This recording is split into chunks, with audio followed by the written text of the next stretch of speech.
भारत का पहला सौर सीमावर्ती गांव। गैस कर सकते हैं अगर आपको आंसर पता है तो, अदरवाइज फिर मैं इसमें हेल्प आउट करूंगा। ठीक है, तो इसमें जो भारत का पहला सौर सीमावर्ती गांव है वो है आपका मसाली गांव। क्या नाम है? मसाली गांव। ठीक है, मसाली गांव है। कहां पर है ये? तो ये आपका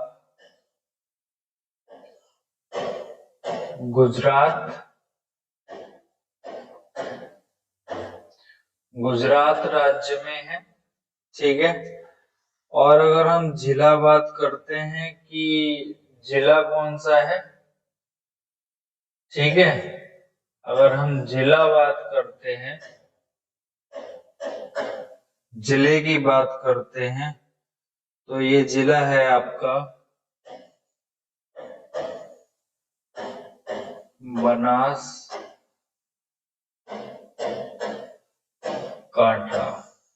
ठीक है, इस जिले में ये पहला सौर सीमावर्ती गांव है। और इसके बारे में मैं थोड़े से फैक्ट्स आपको बताना चाहता हूं, उसको जरा ध्यान से देख लेते हैं। तो इसमें क्या है कि ये पाकिस्तान की सीमा से 40 किलोमीटर की दूरी पर स्थित है। ठीक है, और यहाँ पर जो प्रोजेक्ट काम कर रहा है, प्रोजेक्ट चल रहा है, वो है बॉर्डर सोलर प्रोजेक्ट। ठीक है, बॉर्डर सोलर प्रोजेक्ट के अंतर्गत बनासकांठा जिला प्रशासन ने वाव तालुका के 11 सीमावर्ती गांव और सुईगाम तालिका के 6 गांव को पूरी तरह से सौर ऊर्जा संचालित गांव बनाने की पहल की है। ठीक है, तो यहाँ पर कौन सा प्रोजेक्ट चल रहा है उसका भी नाम देख लेते हैं। तो ये जो प्रोजेक्ट है वो है बॉर्डर सोलर प्रोजेक्ट।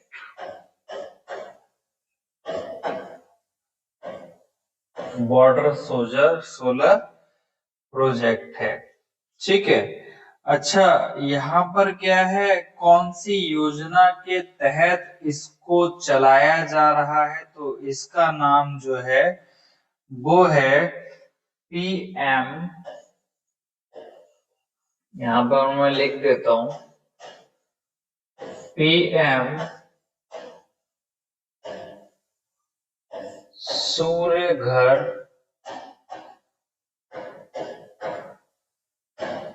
योजना। ठीक है, पीएम सूर्य घर योजना। अब इस पीएम सूर्य घर योजना के अंतर्गत क्या क्या कुछ पॉइंट्स हैं उसके बारे में भी अभी हम डिस्कस कर लेते हैं, क्योंकि इससे हमारा पूरा एक कह सकते हो कि सभी डायमेंशन में हम लोग अभी वर्क कर रहे हैं। ठीक है, तो अगर हम इसकी लॉन्च की बात करते हैं तो ये जो था, इसकी जो शुरुआत हुई थी वो 15 फरवरी 2024। ठीक है, 15 फरवरी 2024 को ये योजना आपकी लॉन्च की गई थी। ठीक है, यहाँ पर ये योजना जो है वो लॉन्च की गई थी। ठीक है, और इसके अंतर्गत का क्या है, तो इसमें क्या हो जाएगा कि परिवारों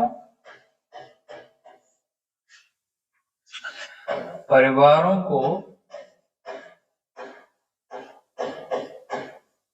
सौर पैनल, ठीक है, सौर पैनलों की लागत का, परिवारों को सौर पैनलों की लागत का 40%, ठीक है, 40% तक कवर करने के लिए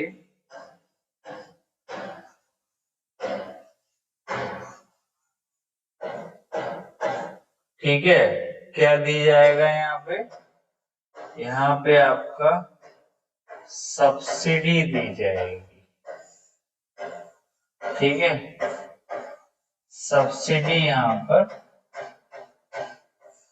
दी जाएगी।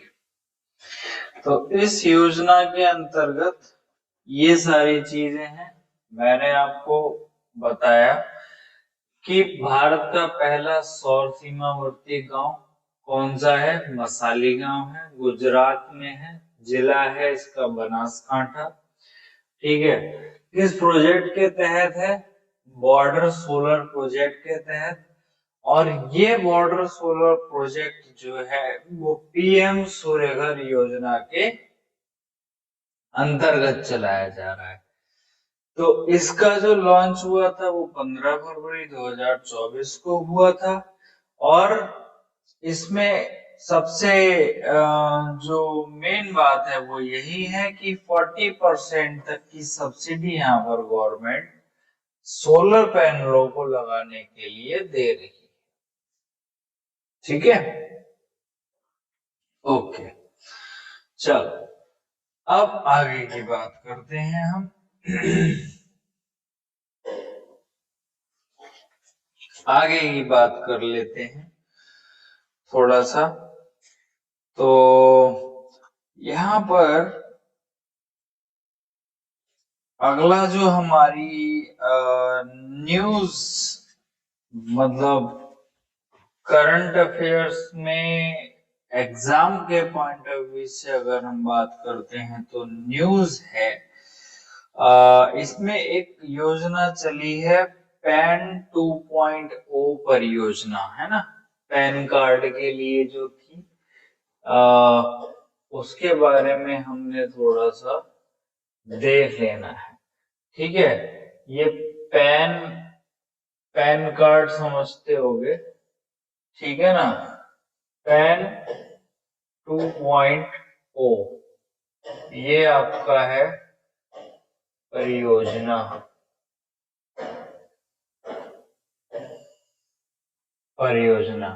ठीक है।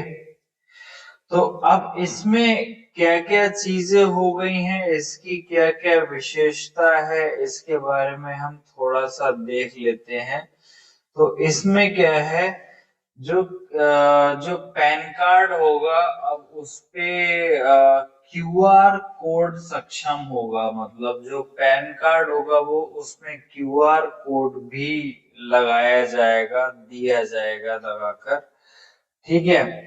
फिर उसके बाद में इसमें क्या है कि एक और इम्पोर्टेंट चीज है कि सामान्य व्यवसाय पहचान करता, ठीक है। इसमें क्या हो जाएगा कि पैन व्यवसायों के लिए एक एकीकृत पहचानकर्ता के रूप में कार्य करेगा, जिससे सरकारी प्रणालियों में कई पहचान संख्याओं की आवश्यकता समाप्त हो जाएगी। मतलब यहाँ पर एकीकृत पहचान की बात हो रही है, ठीक है। फिर उसके बाद में पॉइंट है सेवा वितरण परिवर्तन।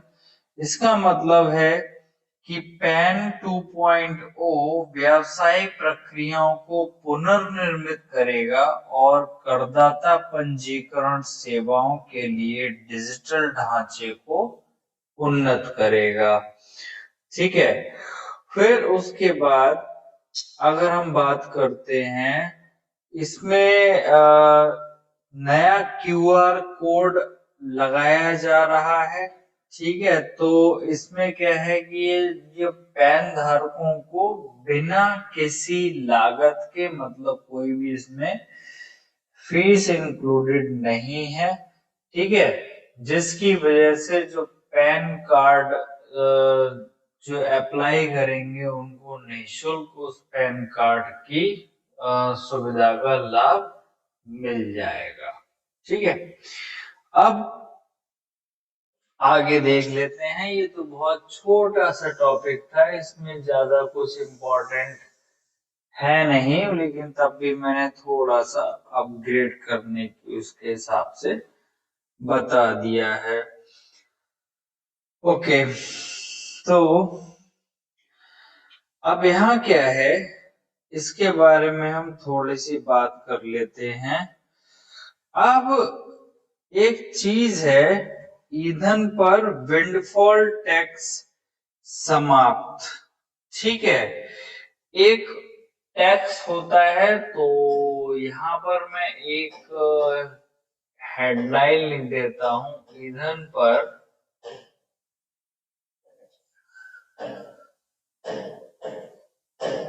विंडफॉल टैक्स यहां पर समाप्त हो गया है।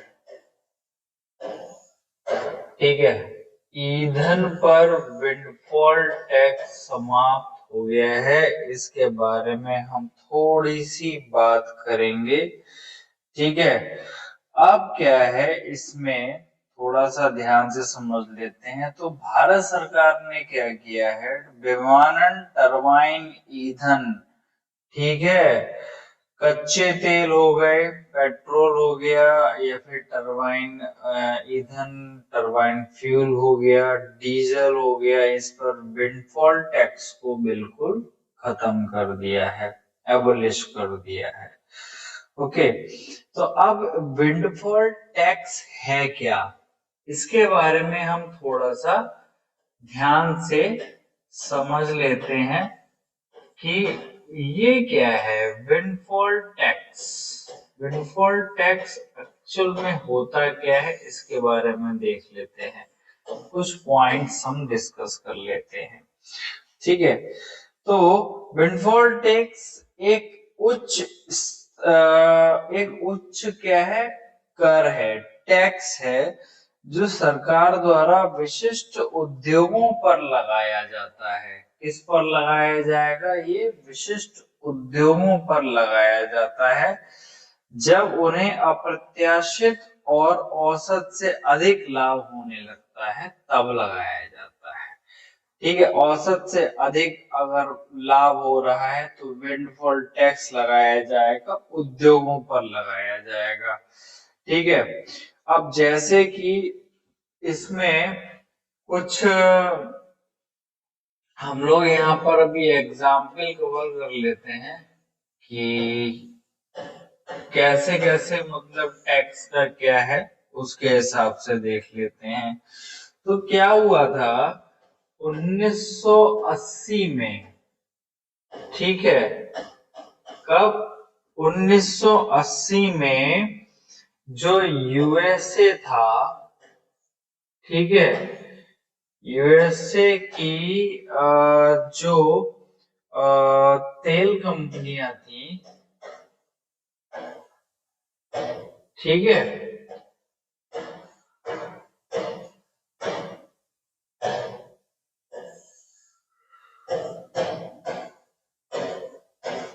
तेल कंपनियों पर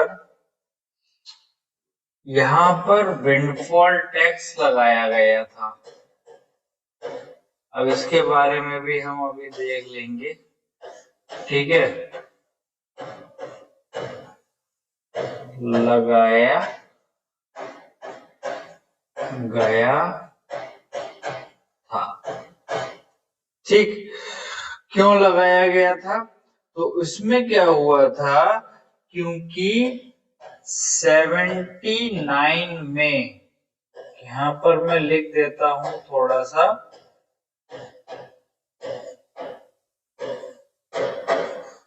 क्योंकि 1979 में तेल संकट के कारण तेल की कीमतों में अचानक वृद्धि हो गई। ठीक है, यहाँ पर क्या हो जाता है, तेल संकट हो जाता है। ठीक है, और उसके बाद क्या हो जाता है कि तेल की जो कीमतें होती हैं, ठीक है, तेल की कीमतें वो बढ़ जाती हैं, काफी बढ़ जाती हैं। ठीक है, जिसके कारण इन कंपनियों को लाभ अप्रत्याशित हो जाता है। ठीक है, जो यूएसए की कंपनी थी, तेल कंपनियां थी, इनको लाभ जो है वो काफी ज्यादा होने लगता है। ठीक है, क्योंकि जब तेल की कीमत बढ़ गई तो इन कंपनियों की को काफी लाभ होने लगा। तो उस वजह से विंडफॉल टैक्स 1980 में यूएसए पर लगाया गया था। ठीक है, अब इसमें वही है, इसका उद्देश्य क्या है, तो इसका उद्देश्य है अधिक सामाजिक कल्याण के लिए, धन जुटाने के लिए अतिरिक्त लाभ को एक क्षेत्र में पुनर्वितरित करना। ठीक है, और दूसरी बात यहाँ पर क्या हुआ है, भारत ने 1 जुलाई 2022 को गैसोलीन और डीजल के निर्यात पर एक विशेष अतिरिक्त उत्पाद शुल्क जोड़ा था, जिसे विंडफॉल टैक्स के रूप में जाना जाता है। अब यहाँ पर जुलाई 2022 में गैसोलीन और डीजल के निर्यात पर, आयात पर नहीं, निर्यात पर एक विशेष अतिरिक्त उत्पाद शुल्क जोड़ा था। ठीक है, उसे ही विंडफॉल टैक्स के रूप में जाना जाता है हमारे इंडिया की, अगर हम बात करते हैं तो। ठीक है, अब हमने विंडफॉल टैक्स को भी थोड़ा सा डिस्कस कर लिया है। ठीक है, अब हम आगे की बात करते हैं। ठीक है, चलो, ओके।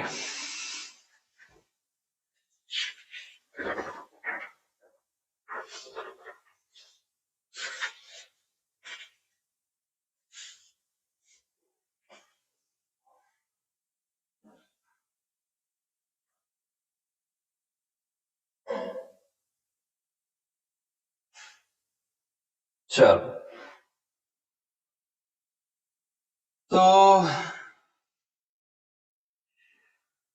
अब हम लोग कुछ एक इम्पोर्टेंट चीज को डिस्कस करने वाले हैं, और वो इम्पोर्टेंट चीज जो है वो है आपकी भारत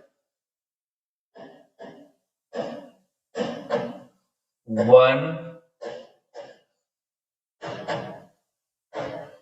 स्थिति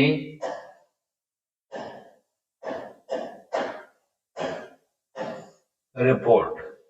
ठीक है, भारत वन स्थिति रिपोर्ट, ये आपकी 2023 वाली है।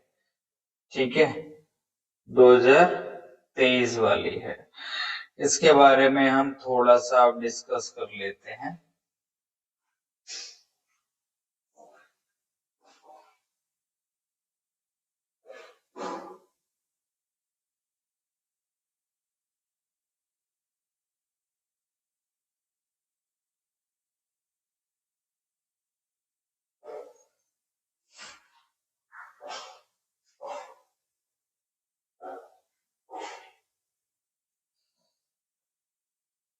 इसके बारे में हम थोड़ा सा अब डिस्कस कर लेते हैं, भारत वन स्थिति रिपोर्ट के बारे में। तो काफी कुछ हमें सीखने को मिल जाएगा इसमें। ठीक है, तो अगर हम भारत की बात करते हैं, ओके, तो यहाँ पर जो ध्यान देने वाली बात है, ठीक है, उसको थोड़ा सा हम देख लेते हैं। तो अगर हम बात करते हैं पहली रिपोर्ट की, मैं थोड़ा सा डीप नॉलेज देना चाह रहा हूँ, इसीलिए तो अगर हम पहली रिपोर्ट की बात करते हैं तो पहली रिपोर्ट जो है वो 1987 में प्रकाशित की गई थी। कब की गई थी? 1987 में प्रकाशित की गई थी। और ये जो है ये आपकी 18वीं रिपोर्ट है। कौन सी है? 18वीं रिपोर्ट है। क्यों है? क्योंकि ये हर 2 साल बाद, ठीक है, द्विवार्षिक होती है ये, ठीक है। कैसी होती है ये आपकी होती है द्विवार्षिक, ठीक है। हर 2 साल बाद इसको प्रकाशित किया जाता है।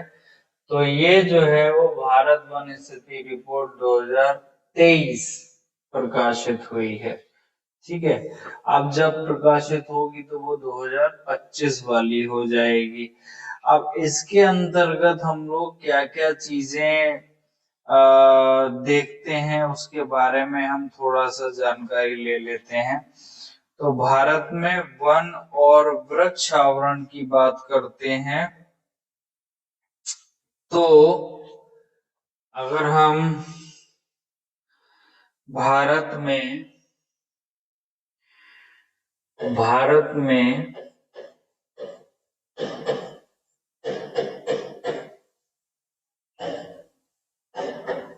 कुल वन, ठीक है, एवं वृक्ष आवरण, फॉरेस्ट कवर, ठीक है, या ट्री कवर, ठीक है ना, उसके बारे में अगर बात करते हैं तो वो कितना है तो ध्यान से देख लीजिए। तो ये है 8,27,356.95, ठीक है। ये है आपका वर्ग किलोमीटर, ठीक है। ये आपका भारत के भौगोलिक क्षेत्रफल का अगर हम बात करते हैं तो ये आपके भारत के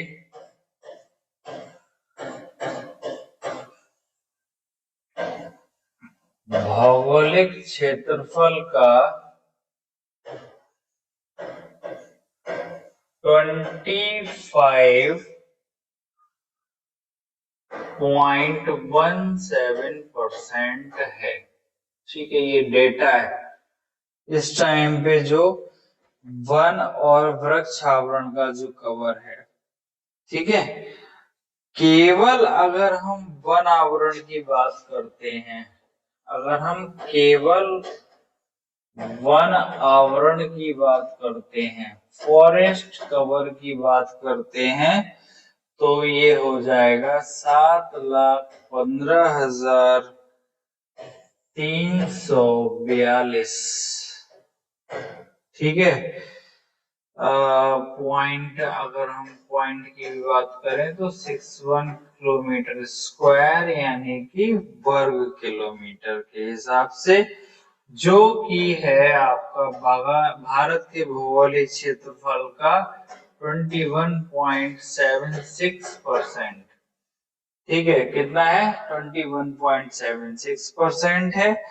और अगर हम वृक्ष आवरण की बात करते हैं,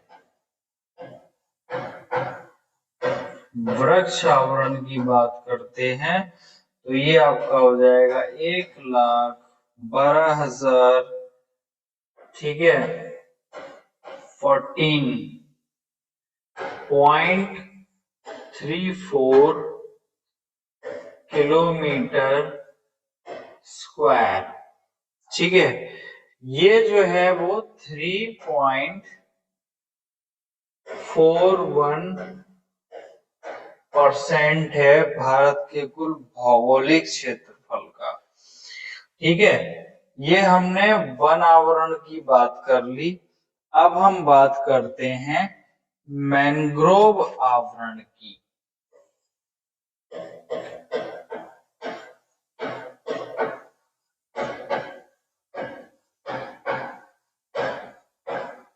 अब हम बात करेंगे मैंग्रोव आवरण की, बात करते हैं।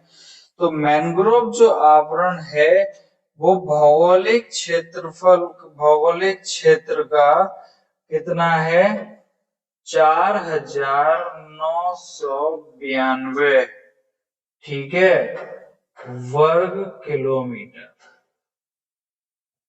ठीक है, जो कि है केवल 0.15%। उसके बाद कमी अगर हम बात करते हैं वर्ष 2021 से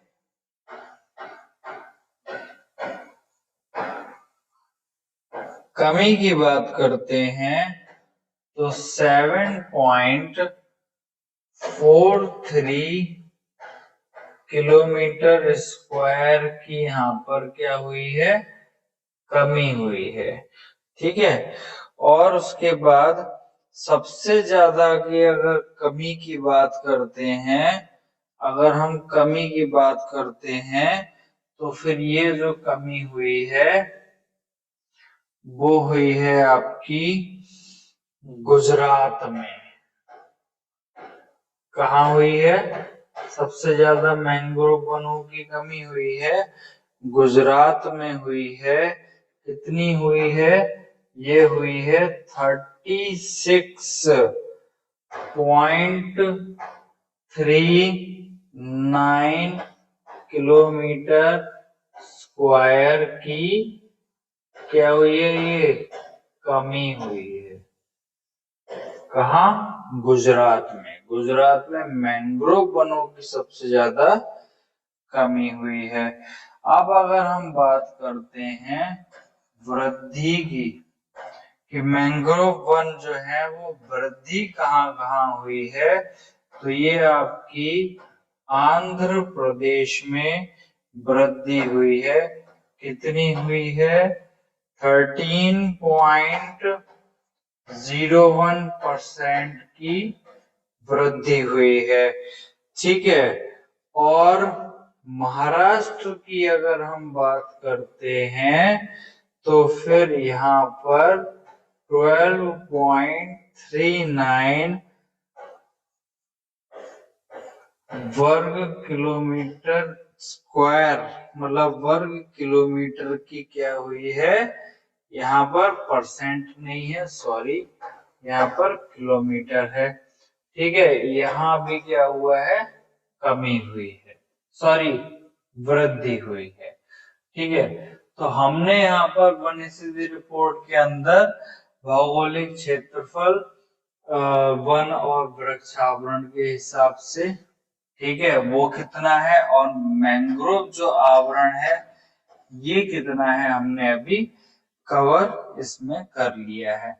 बाकी की अभी हम चीजें अगली स्लाइड में डिस्कस करते हैं। अब देखो, बात करते हैं कि इसमें अगर वन क्षेत्र में वृद्धि की बात करें, हम किसकी बात करते हैं? हम बात करते हैं यहाँ पर वन क्षेत्र, ठीक है, में वृद्धि की अगर हम बात करते हैं, ठीक है, तो वन क्षेत्र में वृद्धि जो हुई है टोटल हुई है 156.48 0.41 किलोमीटर स्क्वायर की वृद्धि हुई है। ठीक है, और अगर हम वन और वृक्ष आवरण दोनों को ले लेते हैं, ठीक है, हरित आवरण में वृद्धि की अगर हम बात करते हैं, यहाँ पर मैं डायरेक्ट लिख देता हूं हरित आवरण, जिसमें वन और वृक्ष दोनों इंक्लूड है। अगर उसमें हमारी वृद्धि की बात करते हैं तो वो 1445, ठीक है, कितना, 1445.81 किलोमीटर स्क्वायर की वृद्धि हुई है। ठीक है, अब सबसे बड़ा और वृक्ष आवरण का क्षेत्र कौन सा है इंडिया के अंदर, उसके बारे में हम बात करते हैं। ठीक है, अब देख लेते हैं। तो सबसे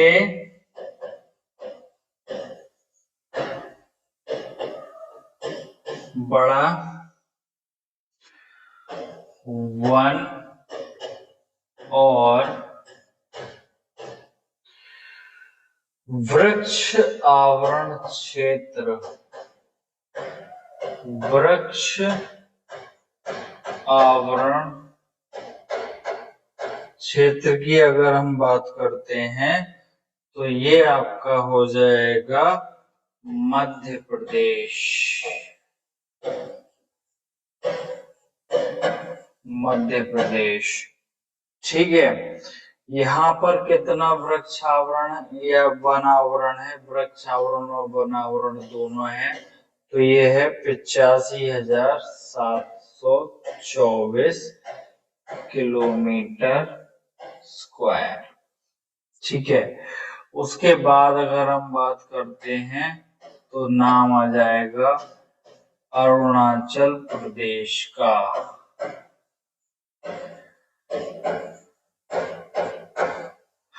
और अरुणाचल प्रदेश का स्थान है, तो इसमें इसका नंबर भी काफी ठीक है, ये नंबर ये रहा।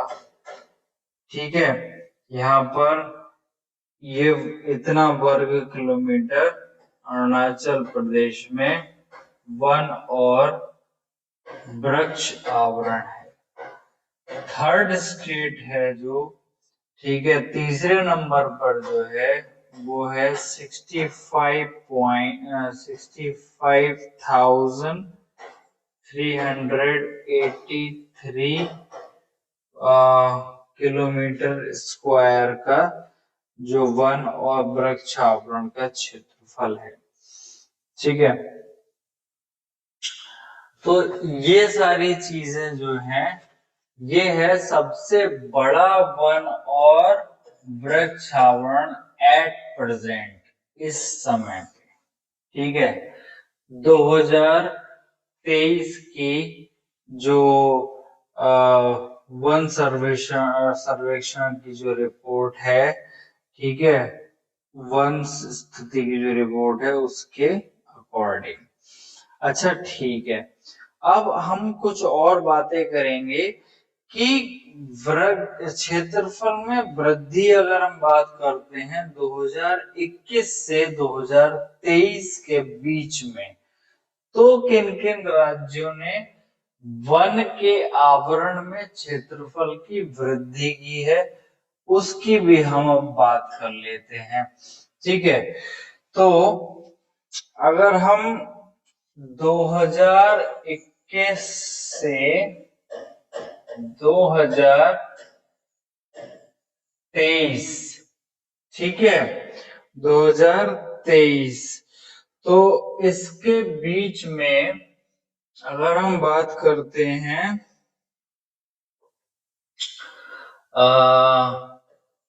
वन एवं वृक्ष आवरण में वृद्धि किस किस राज्य में हुई है, तो ये सबसे पहला स्थान आ जाएगा आपका छत्तीसगढ़। ठीक है, दूसरा स्थान आ जाएगा आपका उत्तर प्रदेश। तीसरा स्थान आ जाएगा ओडिशा। इन लोगों ने वन और वृक्ष आवरण में वृद्धि करने के लिए सराहनीय कार्य करते हुए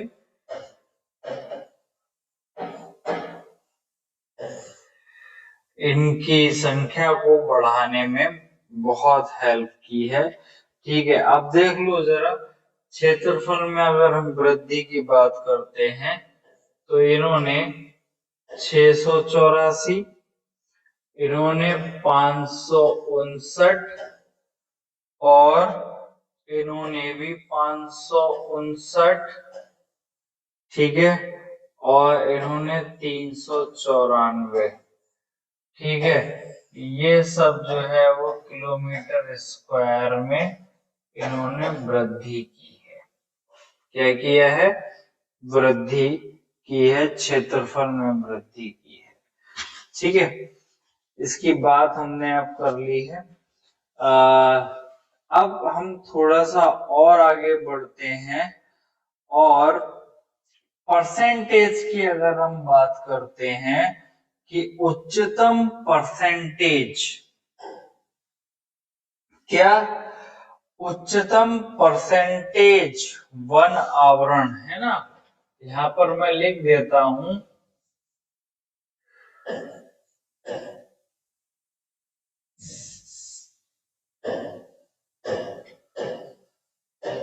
उच्चतम प्रतिशत वन आवरण, उच्चतम प्रतिशत वन आवरण जो है, ठीक है, वो किस किस राज्य में है, तो सबसे पहले अगर हम बात करते हैं तो आ जाता है आपका लक्षद्वीप। दूसरे नंबर पर आ जाता है आपका मिजोरम और लास्ट में आ जाता है अंडमान एवं निकोबार,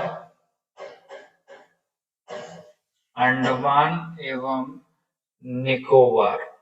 ठीक है, द्वीप समूह।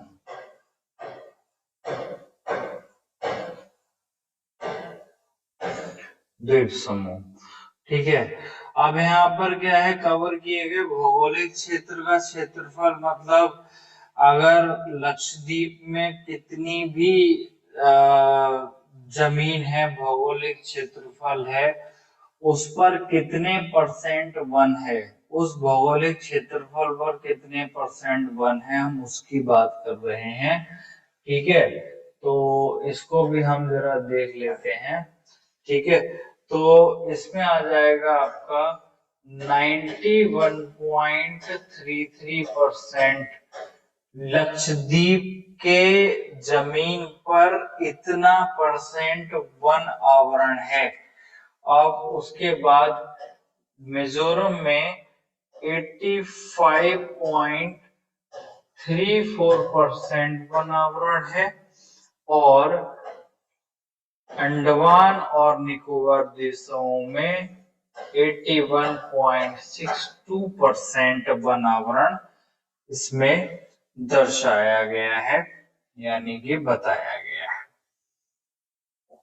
ठीक है, अब अगर हम बात करें दोनों के कंपैरिजन में कि वन आवरण में अगर वृद्धि हुई है तो कहीं कहीं पर वन आवरण में कमी भी हुई होगी, तो सबसे ज्यादा कमी किस राज्य के वन आवरण में हुई है? अभी हमने देखा था कि वनावरण में बनावरण में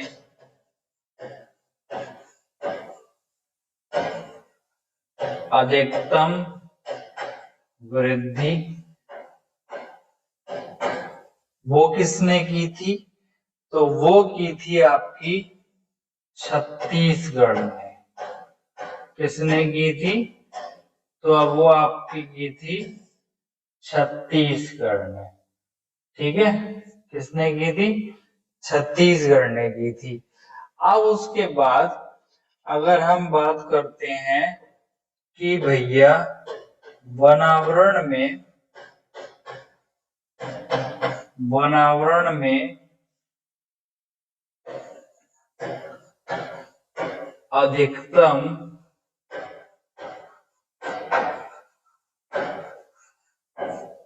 कमी की अगर हम बात करते हैं तो उसका स्थान आ जाएगा मध्य प्रदेश का। मध्य प्रदेश का। अब देखो वृद्धि हुई है तो कितनी हुई है? इतनी, वो भी किलोमीटर स्क्वायर में है। और कमी हुई है तो भी माइनस में होगी, 612 वर्ग किलोमीटर। ठीक है, 612 वर्ग किलोमीटर। तो इसीलिए बनावरण की अगर हम बात करते हैं तो ज्यादा